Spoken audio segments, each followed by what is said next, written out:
Bismillahirrahmanirrahim. Assalamualaikum warahmatullahi wabarakatuh.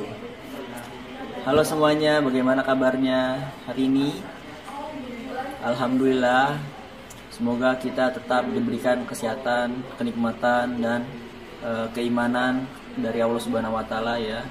Diberikan kesehatan karena sehat itu mahal di masa-masa pandemi ini ya. Dan banyak orang yang kesulitan dalam melakukan aktivitas seperti belajar mengajar. Dan sekarang alhamdulillah kita bisa ketemu lagi dalam kegiatan belajar mengajar di SMP Plus Albina yang dilaksanakan dengan cara daring ya, atau pembelajaran jarak jauh dari rumah. Ya, hari ini materi yang akan kita bahas adalah algoritma ya. Nih, algoritma dan pemrograman. Kalian semua bisa dibuka buku informatikanya ya, halaman 51 2. Sini saya akan jelaskan ya, algoritma. Komputer tentunya tidak dapat melakukan pekerjaan dengan sendirinya. Komputer memerlukan sebuah instruksi, perintah atau program yang diberikan oleh penggunanya ya. Jadi komputer itu tidak dapat melaksanakan sebuah aktivitas dengan sendirinya tanpa adanya perintah atau instruksi ya dari seorang manusia atau operator ya, yang disebut brainware. Nah, program komputer tersebut berisi sekumpulan perintah yang dilaksanakan secara berurutan, disebut dengan istilah algoritma. Ya, algoritma ini adalah sebuah atau sekumpulan perintah yang dilaksanakan secara berurutan. Bisa dikatakan algoritma dan program inilah yang menjembatani interaksi manusia dengan komputer. Next. Pengertian algoritma sendiri adalah sebuah urutan atau susunan langkah-langkah yang dibuat secara sistematis, logis, masuk akal, dan efisien yang digunakan untuk memecahkan masalah tertentu. Nah, jadi algoritma ini sebuah urutan ya, urutan secara rinci. Apa contohnya? Ya, contohnya ini kalau yang berkaitan dengan komputer, seperti menghidupkan komputer, mencetak dokumen. Ya, apalagi bisa kalian cari ya, contohnya itu bisa kalian pikirkan. Kehidupan sehari-hari, yaitu menggunakan sepeda motor, memakai baju, apalagi banyak, membuat kopi, membuat minuman ya. Nah, ini saya jelaskan lagi. Tentunya dalam menghidupkan komputer itu nggak sembarangan ya. Harus ada langkah-langkahnya, harus ada aturannya, harus ada caranya secara rinci. Nah, saya kasih contoh, kalau menghidupkan komputer itu bagaimana? Pertama sih langkah pertamanya, tentunya kita harus menghubungkan kabel power ke sumber arus ya. Coba kalau kalian tidak menghubungkan kabel power ke arus listrik, apa yang akan terjadi? Kalian langsung pencet tombol power pada CPU atau monitor. Tentunya komputernya tidak akan nyala karena kalian lupa menghubungkan kabel power pada arus listrik ya. Nah, terus juga untuk mencetak dokumen. Tentunya kita kalau mau mencetak dokumen apa? Ya, satu, buka dulu dokumennya, pilih file, terus print ya. Jangan sampai kalau kalian mau cetak dokumen, kalian langsung nyalain printernya disuruh hidup atau disuruh mencetak dokumen. Tidak bisa tentunya. Nah, dalam kehidupan sehari-hari menggunakan sepeda motor, ya, apa yang harus kalian lakukan sebelum melakukan jalankan sepeda motor? Tentunya kalian harus memasukkan kuncinya, ya, memasukkan kuncinya, menyalakan kontaknya, ya, menekan starternya agar motor hidup, ya. Kalau kalian belum mencolokkan kuncinya, belum menghidupkan mesin motornya, apakah motor itu bisa berjalan? Tentu saja tidak.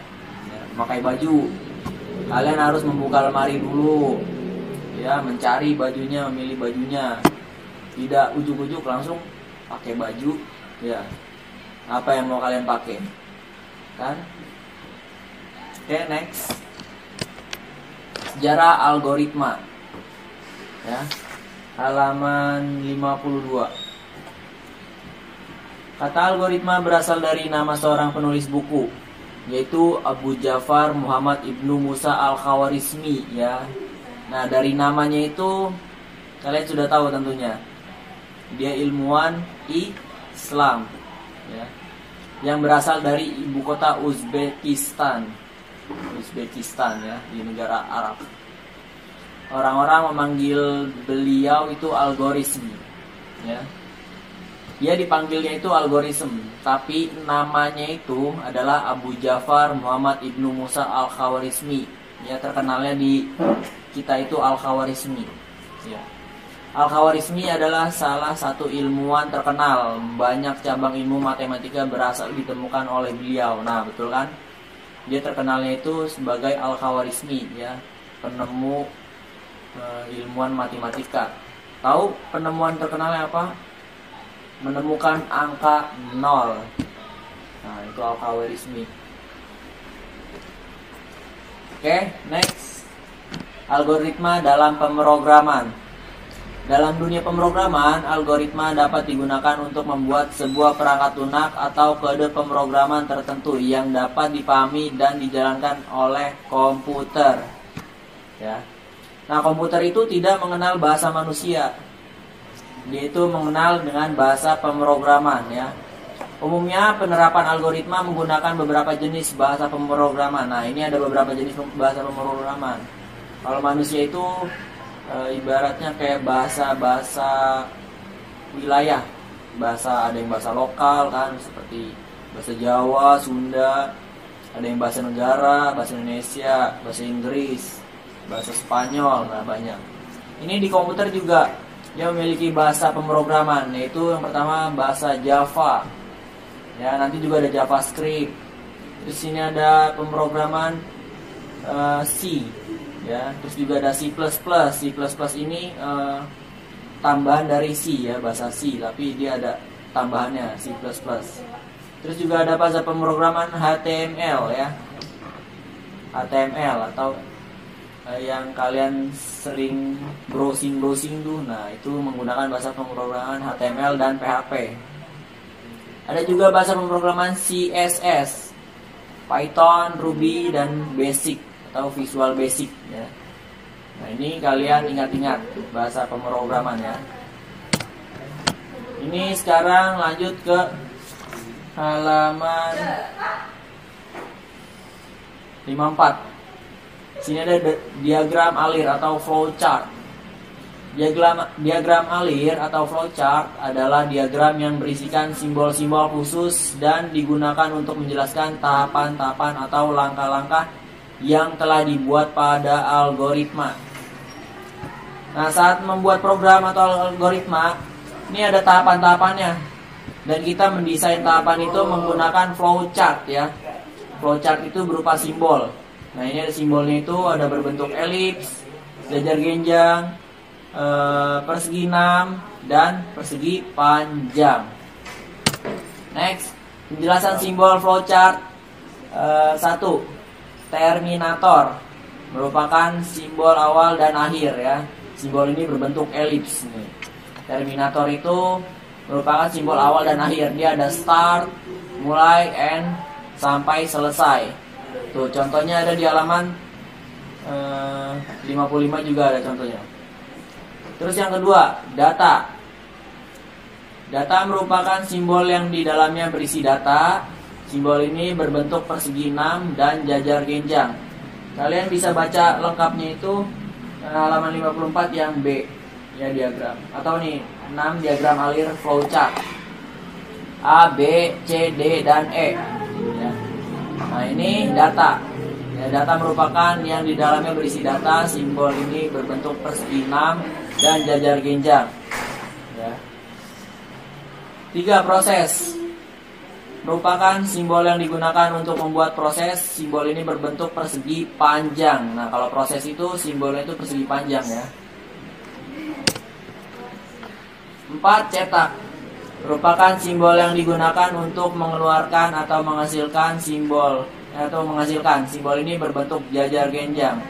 Nah, untuk mencetak dia simbolnya sama seperti data, simbol data. Tapi nanti ada perbedaan tentunya ya. Ini dia sama bentuknya seperti data, yaitu jajar genjang juga. Alur proses berupa anak panah yang menghubungkan proses yang satu dengan proses yang lain. Nah, ini alur proses itu berbentuk anak panah ya. Dia bisa samping kanan, bawah, samping kiri, dan atas. Nah, ini kalian bisa lihat di contohnya itu di halaman 55. Mungkin sudah selesai penjelasan saya. Cukup sampai di sini ya. Jika ada pertanyaan bisa tanya lewat WhatsApp ya. Dan nanti tentunya saya akan kasih kalian soal kembali ya di Google Classroom. Nah, selebihnya nanti saya berikan praktek ya. Prakteknya itu bagaimana langkah-langkah algoritma itu bekerja ya, langkah-langkah program itu bekerja di kesempatan yang akan datang, di pertemuan akan datang ya. Oke, cukup sekian pertemuan kita kali ini. Saya berharap kalian tetap sehat selalu dengan cara taati protokol kesehatan dan juga ingat-ingat 4M ya. Cuci tangan sebelum makan atau sebelum melakukan aktivitas, memakai masker, menjaga jarak, dan tidak boleh atau menghindari kerumunan ya, tidak boleh kumpul-kumpul terlalu banyak. Oke, saya akhiri. Terima kasih atas perhatiannya. Billahi taufik wal hidayah. Wassalamualaikum warahmatullahi wabarakatuh.